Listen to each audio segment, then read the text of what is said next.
Grazie mille, ringrazio chi ha organizzato questa mostra.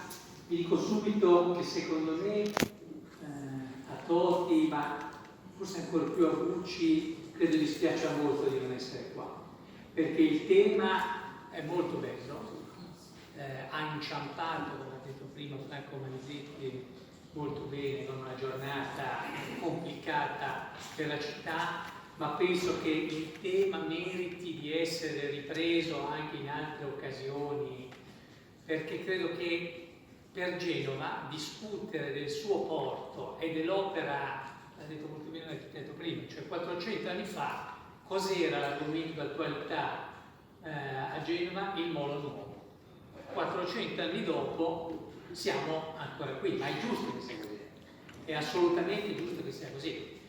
Tra l'altro con alcune somiglianze in quella vicenda, descritta così bene anche nei panelli della mostra, cioè questo grande talento che dice dopo il Fortunale ma dobbiamo fare qualcosa, presenta un progetto, siamo come Renzo Piano, presenta un progetto, il Senato discute, gli diamo i soldi, poi però ci sono tira e molla, sembra scritta postuma per una vicenda attuale, ma si capiva che anche all'epoca il progetto era sfidante, era una cosa che traguardava.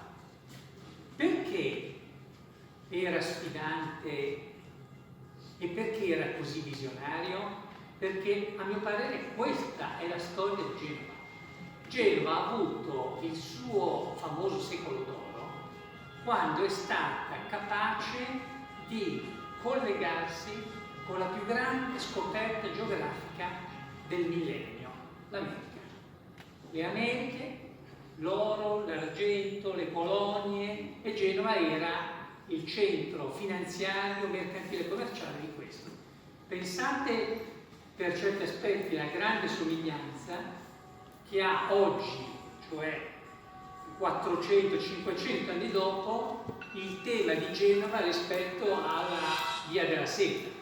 Sono situazioni diverse, il mondo è globalizzato, ma resta il fatto che Genova è una città che per collocarsi, per avere uno sviluppo, si pone sempre su una rotta mondiale.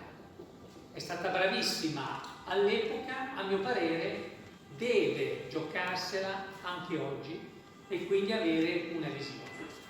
Una diga, quella che è in progettazione, abbiamo però interventi molto più tecnici, che di nuovo, se dovessimo andare al Senato genovese, chiede di 800 milioni di euro, non credo che avremmo una grande fortuna, però poi del posto 800 milioni, 1 miliardo. E vengo all'ultimo punto, non voglio prendere troppo tempo, ma è stato introdotto prima da Franco Manzetti, poi ci è tornato un attimo.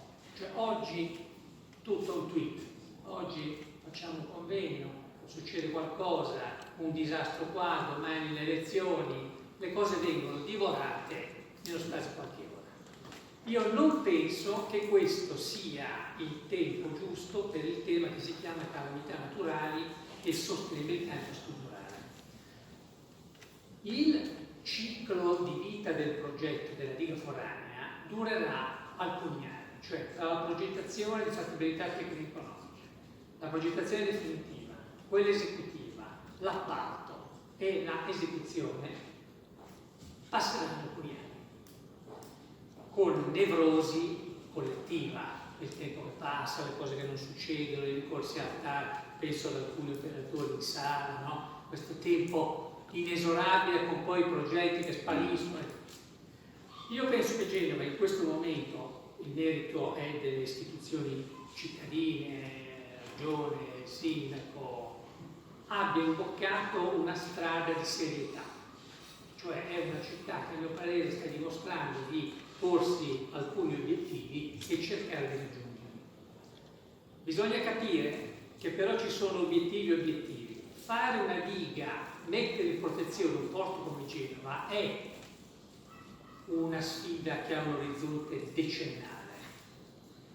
Noi dobbiamo essere diversi dagli altri, noi dobbiamo essere migliori degli altri, perché oggi in Italia un orizzonte decennale l'ha potuto reggere Milano con l'Expo, Milano che è cambiato, ma perché Milano è una delle città più forti del pianeta.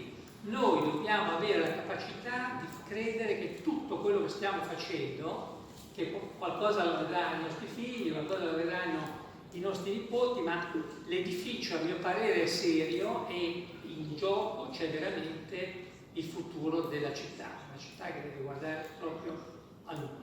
Grazie.